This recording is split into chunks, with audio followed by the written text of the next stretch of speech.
Hey guys, Alex Fedotoff here. Today we have an amazing guest, one of the most prominent members of our community, SS Alyas here. Alias is a heavy hitter in Ecom. He's doing about 100K a day, selling in European markets, in American market like Big Four, and also like in India. So, my man, good to have you.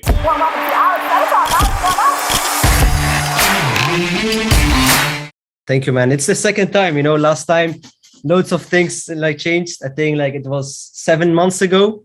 I think I joined a few months ESS, but I think from there, everything went to the next level. Yeah, man. I think connecting with the guys in ESS is also a big portion of why things ran very fast, because all the people that are doing good numbers have different methods, and if you can take some good things of each person and implement it in yourself, scale very fast and grow as a person as well. We had a brief catch up before this call. So you guys are operating right now in Indian market, you mentioned? Yeah, as well, but it's not that good like Europe and USA. I will not recommend a lot of people to really focus on that market, because there's sales tax there, very, very hard to get around it.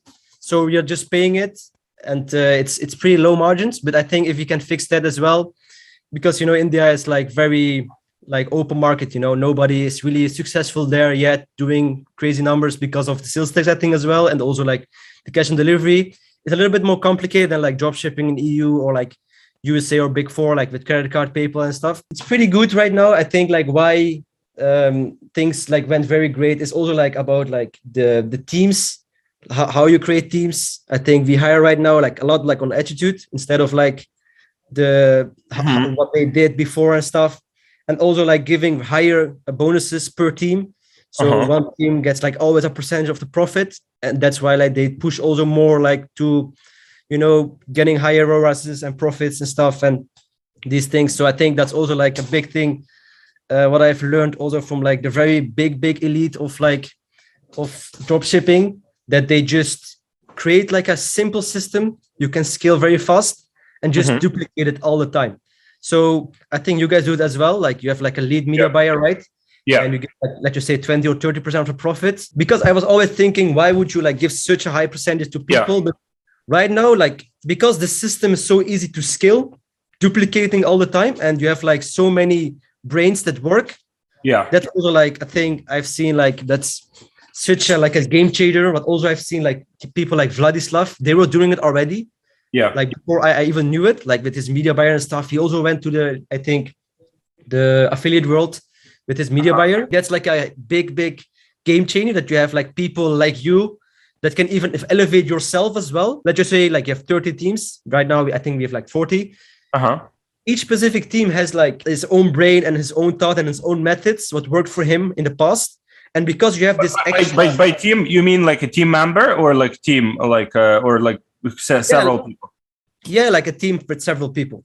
So okay. What it is, that specific person, because you have these resources you build with people, you connect and everything, a good, let's just say, payment processing setup or Facebook setup or product setup, and you have to only build it once, and you can share it to loads of kind of teams, So that's, I think, the power of leverage, that when you have such a big team, you can also go to payment processor and negotiate better and get better support and get better stuff. And we have finance managers going into the ads managers with them and asking every day what the profits is and everything. You get the reports, you get even more motivated, you get on calls and stuff. And I think when we did that strategy, it went very hard. Also we do the same with branding. We get one specific team working on one specific brand. We have one, let's just say, Google team who are working on multiple brands, who can talk with each other and stuff. So I think when we did that, and I saw the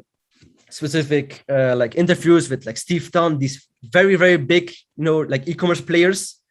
And when you a little bit do the same strategy and you understand the game, it's very easy to scale very fast, just duplicating all the time, getting loads of teams. But having also lots of teams is also not always good, because you have to filter out the good people, and get a little bit less performing people. You have to say goodbye. You cannot only work with people because you like them. You need to also check the results. And I think that's like the biggest factor, like why our company grew so fast, and also like the specific partnerships we had with specific like PayPal, Facebook connections you get, and these things. It's pretty good, man. Good stuff, my man. So what's working on the like operating these like different markets? What's working for you on the ad account side? Like the agency accounts working best for you, or just like regular kind of like users accounts like work best for you? Like what's working? Yes, it really depends on like the specific approach of that specific team. So those people that have like always very clean products like fashion or like other stuff, it's very fast against policy. So for a little bit against the policy products, I would recommend agency accounts because it's for the beginning a lot easier to scale. But if you have like a legitimate product and a legitimate store and you do drop shipping and the products are not very like bad, the creators are very like pretty good, you can better like run on normal ad accounts because you can build your own history. The approach you are doing, you are like, I think, having loads of energy upfront on one specific product. Yeah. Adding even maybe custom content and stuff. Yeah. So that's like a very different approach than what EU dropshippers usually do. So got it. It really depends on per person. Yeah, we do it. We do a lot of the custom content, like models and stuff like that. That's like I think with the bridge pages stuff, it's definitely like better to use like normal ad account if possible. If it's not possible, you can use still agency accounts, buy BMs, profiles and stuff, and still run it. But you will see less consistency with Facebook and also like the exit strategy because the numbers are not really right and stuff. So it really depends like on the approach of that specific person.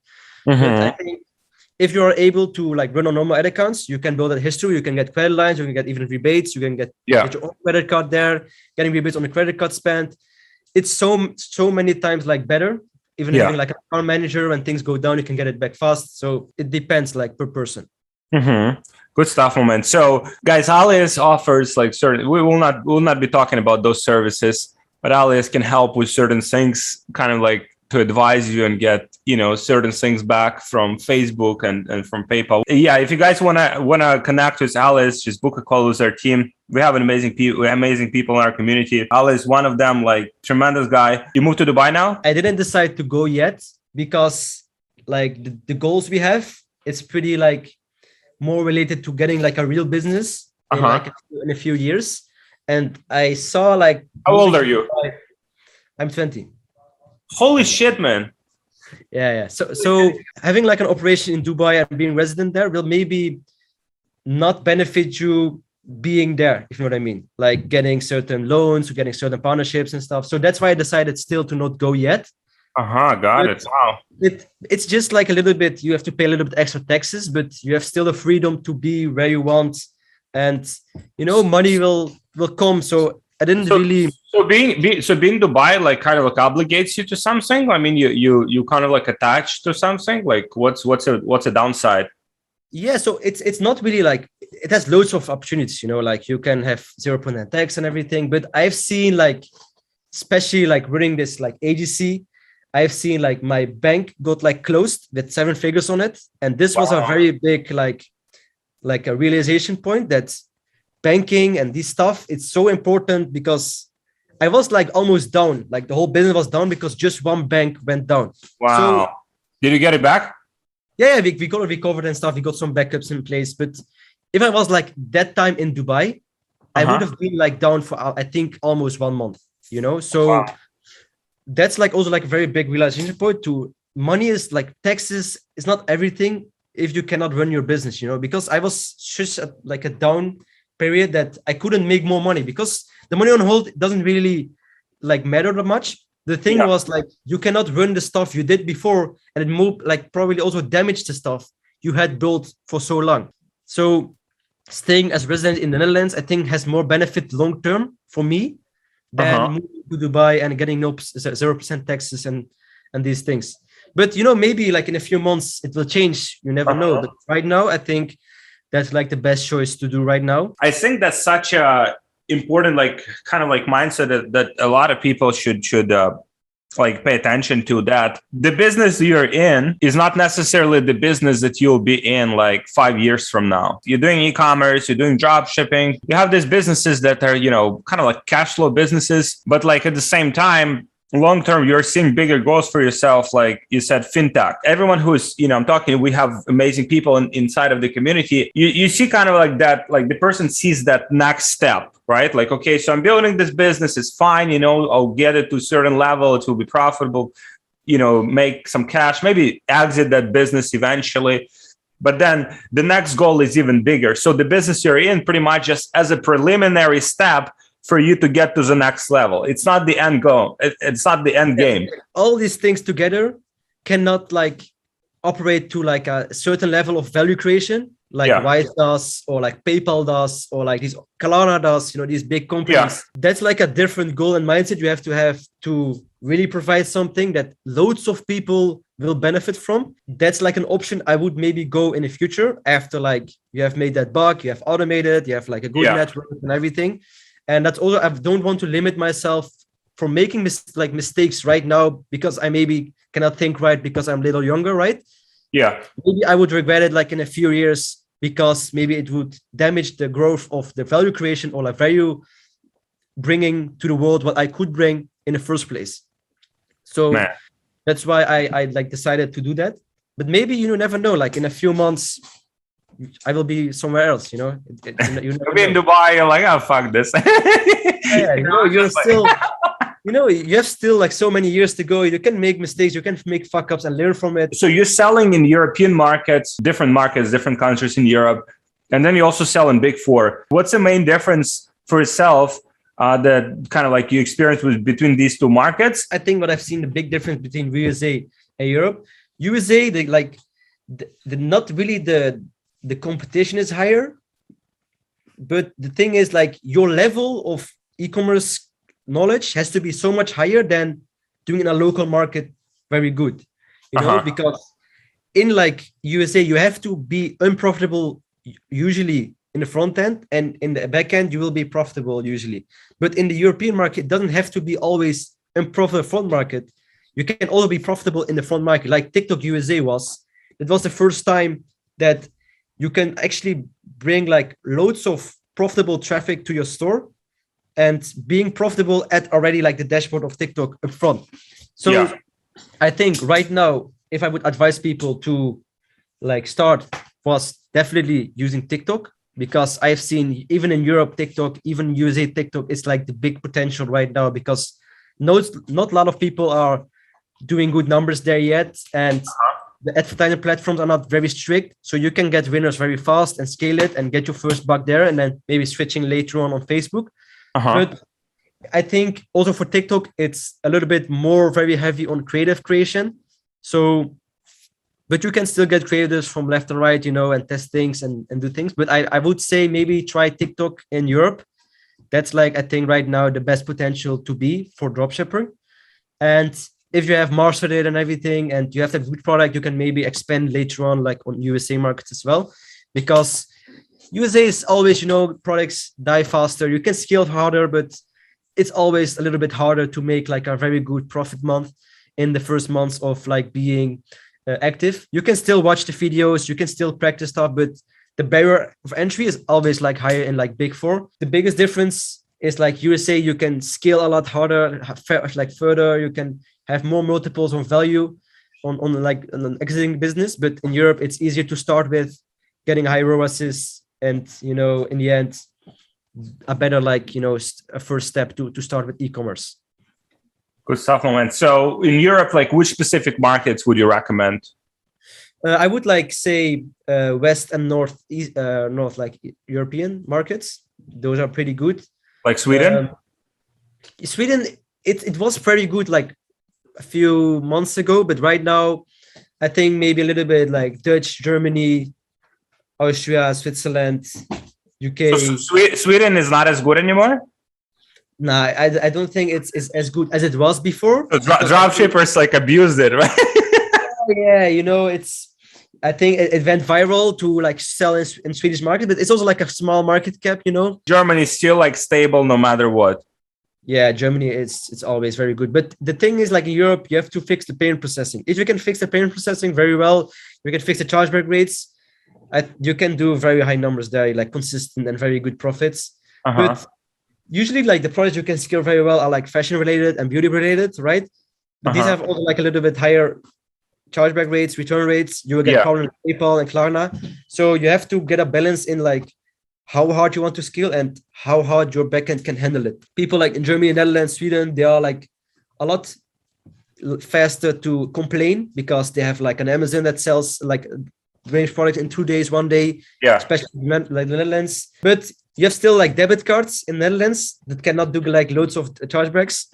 But to do very good numbers, you have to fix that backend very well, like an excellent customer service and all these stuff to do good numbers. You know, in the few years ago, you could do like very good numbers and still operate on Gmail, you know, and answering like the customers. But right now, you will get eaten up so fast by the payment processing, and even get like a bad tag on your name as well in futures when you are talking with them, getting deals.